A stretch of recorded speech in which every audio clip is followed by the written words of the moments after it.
It is. Speaker's loud. Morning. Hey. Well, I want to start by telling you a little story. Back at the start of hunting season, I was going with my brother and my niece out to the woods. We was listening to the radio while I was riding in the truck.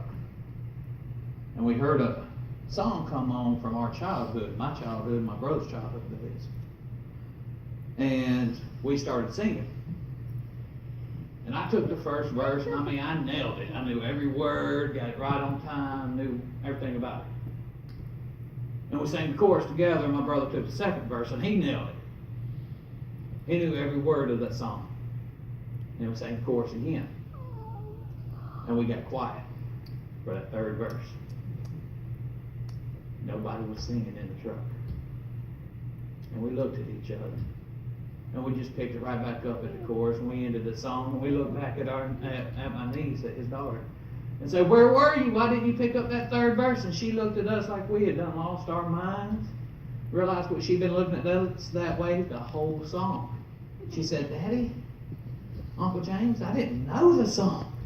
I didn't know what the words were." And my brother looked there and said, "Well, just make them up. Nobody really knows what that third verse was anyway." But it got me thinking.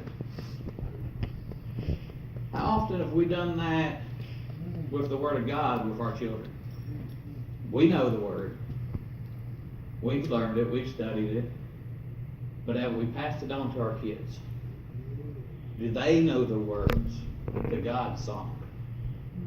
Can they pick up that third verse and sing it for us? Or have we failed them and have forgotten to give them what we already knew?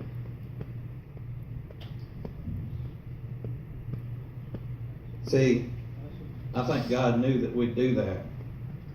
So he told us, Proverbs 22, verse 6, "Teach a youth about the way he should go. Even when he is old, he will not depart from it." That's some of that instruction I was talking about last week with Rubik's Cube. We got to remember to get in the instruction and follow his instruction. Some people will say, "Well, that's Old Testament." Okay then. Ephesians 6 says, "Children, obey your parents as you would the Lord, because this is right. Honor your father and mother, which is the first commandment with a promise, so that it may go well with you, and that you may have a long life in the land." But it's that next verse I want you to really pay attention to. It says fathers, but I want to point it out to all parents.